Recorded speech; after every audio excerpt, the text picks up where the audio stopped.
Hai Sobat Online dimanapun berada, kembali lagi di Brilian Channel. Di video kali ini saya mau berbagi resep siomay Bandung yang komplit. Biasanya jajanan ini itu sangat digemari banyak orang karena rasanya yang enak. Nah, untuk kali ini saya coba untuk bikin sendiri dan rasanya enak banget.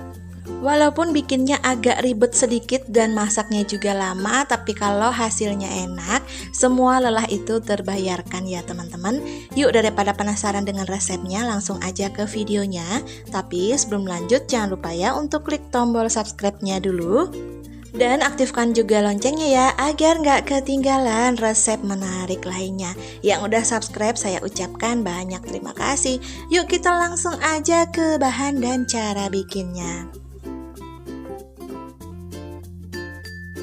Pertama-tama siapkan teflon, kemudian tuangkan minyak goreng. Untuk minyak gorengnya kurang lebih 8 sendok makan ya teman-teman. Selanjutnya sudah saya siapkan 8 siung bawang putih yang sudah diulek kasar. Secukupnya aja daun bawang yang sudah saya potong-potong juga. Kemudian kedua bumbu ini akan saya tumis terlebih dahulu. Untuk menumisnya cukup menggunakan api kecil dan jangan sampai kering ya. Jadi cukup setengah matang aja.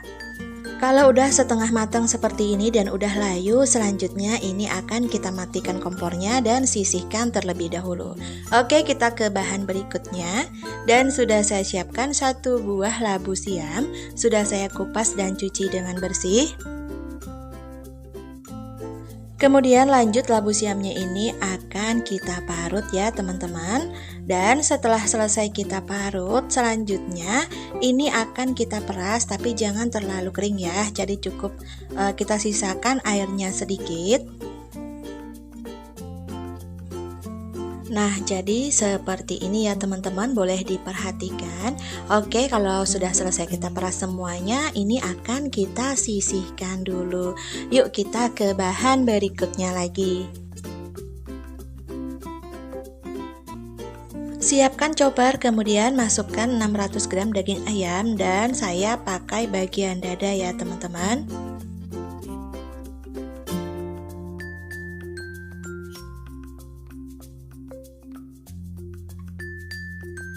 Nah, supaya siomaynya tuh enak, rahasianya terletak pada 150 gram kulit ayam. Dan ini wajib pakai ya, nggak boleh di skip. Selanjutnya untuk dagingnya ini akan kita chopper terlebih dahulu. Selesai kita chopper, kemudian tambahkan 80 gram tepung terigu. Tambahkan juga 300 gram tepung tapioka.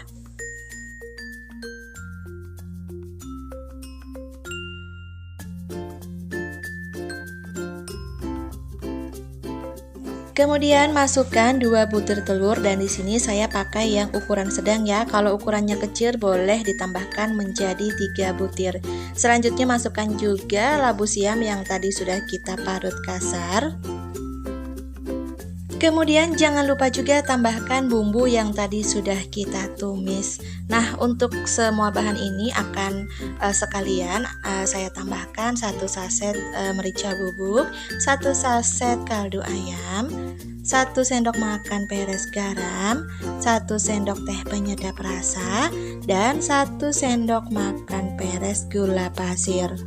Kemudian lanjut, untuk semua bahan ini akan saya chopper kembali. Nah, inilah hasilnya teman-teman, sudah selesai saya chopper, kemudian akan saya pindahkan ke sebuah mangkuk.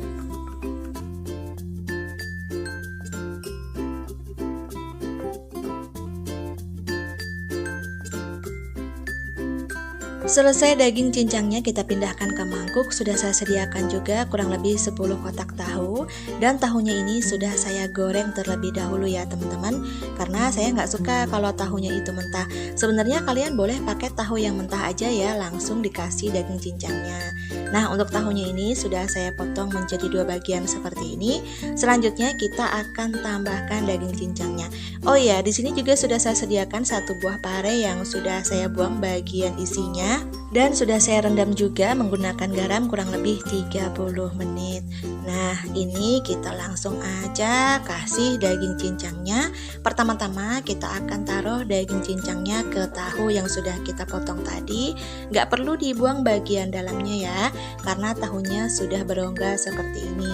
Nah, bisa diperhatikan ya pada video. Jangan khawatir, dia tidak akan lepas. Jadi langsung aja kita masukkan ke tahu yang tadi sudah kita goreng. Semoga bisa dipahami ya penjelasan saya kali ini. Lakukan hal yang sama sampai tahunya habis.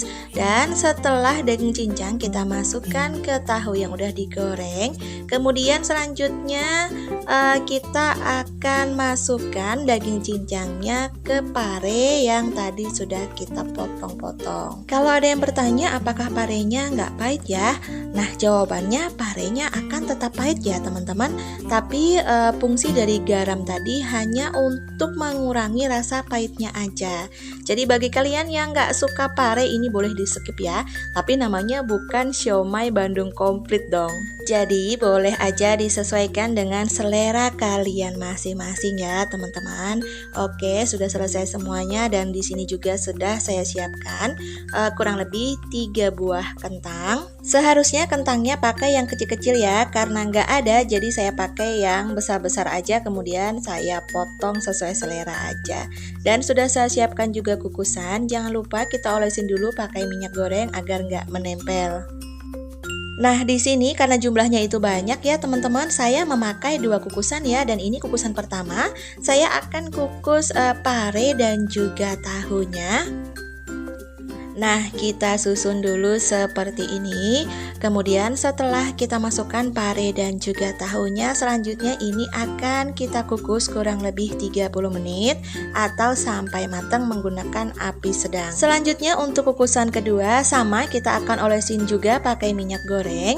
Kemudian ini akan saya pakai untuk mengukus kentang dan juga sisa tahu sedikit ya. Nah, jadi seperti ini bisa diperhatikan. Dan ini sama, kita akan kukus kurang lebih 30 menit atau sampai matang. Setelah 30 menit berlalu, kita akan buka kukusannya dan ini sudah saya cek ternyata sudah matang semuanya. Lanjut, ini kita sisihkan dulu ya teman-teman. Sudah saya siapkan air di sebuah panci dan juga udah mendidih. Ini akan saya matikan dulu ya. Kita akan merebus sisa adonan ayamnya tadi.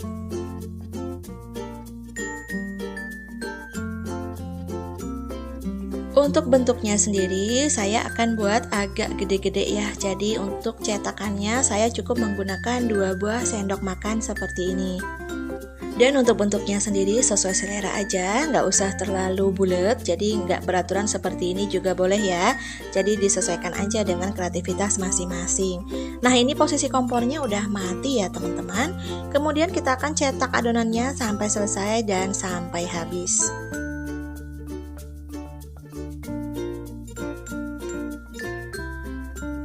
Setelah adonan kita cetak semuanya, kemudian kita akan rebus kurang lebih 15 menit atau sampai mengambang. Jangan lupa ya, kita angkat bagian bawahnya agar nggak menempel di dasar panci. Kalau sudah mengambang seperti ini, tandanya udah matang, kemudian angkat dan tiriskan. Oke teman-teman, agar lebih komplit lagi sudah saya sediakan juga secukupnya sayur kol. Di sini udah saya cuci, kemudian siapkan panci dengan secukupnya aja air. Kalau airnya mendidih, lanjut kita akan rebus kolnya kurang lebih 5 menit aja ya. Jadi jangan terlalu lama. Karena pancinya kecil, jadi saya ngerebusnya secara bertahap ya, atau sedikit demi sedikit seperti ini. Kemudian setelah kolnya kita rebus semuanya, lanjut ini akan kita gulung ya teman-teman. Jadi caranya cukup simpel banget. Ambil 1 lembar sayur kol yang tadi sudah kita rebus, kemudian kita buang bagian tulang tengahnya. Selanjutnya kita lipat dan kita gulung. Nah, bisa diperhatikan ya teman-teman, pada video cukup simpel banget. Gimana? Semoga bisa dipahami ya penjelasan saya kali ini. Lakukan hal yang sama sampai sayur kolnya habis. Kalau semua isian siomaynya udah siap, lanjut kita mau bikin untuk bumbu kacangnya. Dan sudah saya sediakan kurang lebih 500 gram kacang tanah. Kemudian siapkan teflon, tuangkan secukupnya aja minyak sayur. Setelah minyaknya panas, kemudian lanjut kita masukkan kacang tanahnya dan kita akan goreng kurang lebih 10 menit atau sampai berubah warna menjadi kecoklatan.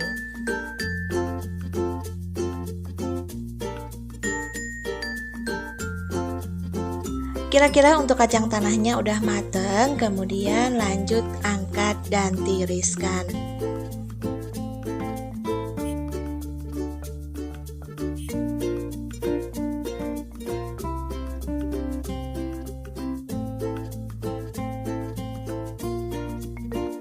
Tunggu sampai kacang tanahnya dingin, kemudian lanjut kita akan haluskan. Di sini saya menghaluskannya menggunakan tumbukan seperti ini ya teman-teman. Kalau kalian nggak punya alat penumbuk, boleh dihaluskan menggunakan blender ataupun chopper.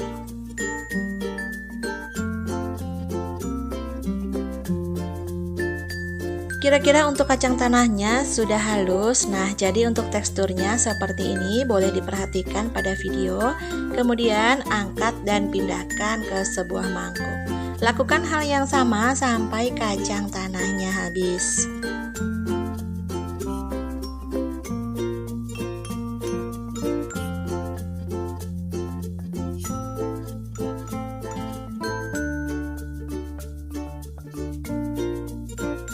Oh ya teman-teman, untuk lebih jelas dan juga lengkap apa aja bahan kemudian takaran sudah saya bantu tulis di kolom deskripsi di bawah judul. Jadi silakan teman-teman cek di sana ya.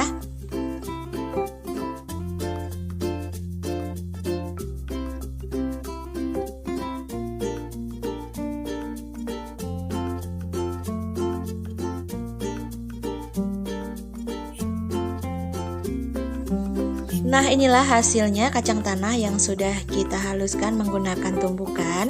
Kemudian sudah saya siapkan juga 1 buah kentang, sudah saya rebus, kemudian akan saya haluskan. Untuk menghaluskannya boleh menggunakan centong nasi seperti ini aja ya teman-teman, karena saya lagi nggak males ribet, nggak mau keluarin blender, jadi cukup menggunakan centong nasi seperti ini. Oke, kita langsung aja ke bumbunya. 7 siung bawang putih, 10 siung bawang merah, secukupnya aja cabai rawit, 10 buah cabai merah keriting, dan 3 lembar daun jeruk. Untuk semua bumbunya akan saya blender terkecuali daun jeruknya ya. Kalau kalian lagi males ngeluarin blender, boleh kok dihaluskan menggunakan ulekan. Jadi disesuaikan aja dengan kemampuan masing-masing. Dan di sini jangan lupa ya, tambahkan secukupnya aja minyak goreng. Kemudian lanjut kita akan blender. Untuk semua bumbunya sudah selesai saya blender, kemudian langsung aja ini akan saya tumis. Sudah saya siapkan teflon dan tidak perlu ditambahkan minyak sayur karena tadi waktu proses memblender sudah saya tambahkan minyak. Langsung kita tumis aja menggunakan api cenderung kecil. Jangan lupa ya sambil diorak-arik agar nggak gosong dan matang merata. Jangan lupa tambahkan 3 lembar daun jeruk dan kita remas-remas agar aromanya keluar. Kemudian tumis sampai bumbunya ini matang. Dan setelah bumbunya matang, masukkan kacang yang tadi sudah kita haluskan. Kemudian masukkan juga kentang yang juga sudah kita haluskan. Kemudian kita akan tumis sesaat.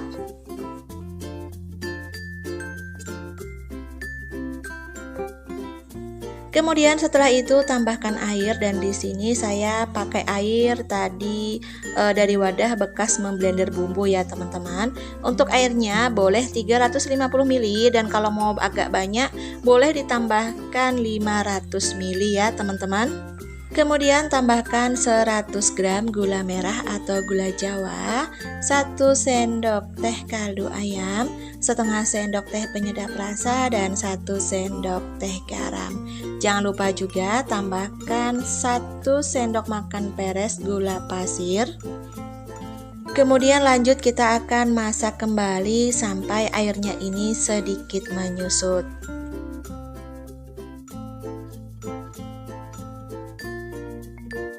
Kalau airnya sudah sedikit menyusut, kemudian matikan api kompor dan tambahkan kurang lebih 1 sendok teh cuka. Kalau nggak ada cuka boleh digantikan dengan setengah buah perasan jeruk nipis atau 1 sendok makan air asam jawa ya teman-teman. Sambalnya sudah mateng dan lanjut kita akan sajikan. Singkat ceritanya, sudah saya pindahkan sebagian ke kukusan yang agak kecil.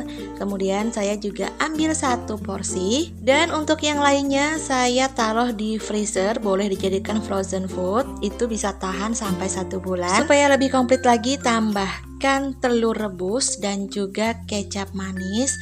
Kemudian jangan lupa tambahkan taburan bawang goreng. Bagi kalian yang mau lebih seger lagi, boleh ditambahkan dengan perasan jeruk nipis sedikit ya. Dan yuk kita icip-icip bagaimana rasanya. Wah, untuk rasanya ini bener-bener enak banget loh teman-teman, gak mengecewakan. Sajian yang satu ini sangat cocok banget disajikan untuk cemilan, atau boleh juga untuk acara arisan di rumah, atau sangat cocok banget loh untuk ide jualan menambah pemasukan di rumah. Walaupun hanya dijual di gerobak ataupun secara online, ini dijamin laris manis karena rasanya yang tidak mengecewakan. Pokoknya kalian wajib coba resep yang satu ini. Oke, baiklah teman-teman, akhirnya selesai juga masak-memasak kita hari ini. Terima kasih ya yang sudah temenin saya bikin siomay Bandung komplit. Selamat mencoba di rumah, semoga bermanfaat dan menginspirasi. Sekian dulu video saya kali ini, dan sampai jumpa di video saya selanjutnya. Terima kasih, bye-bye.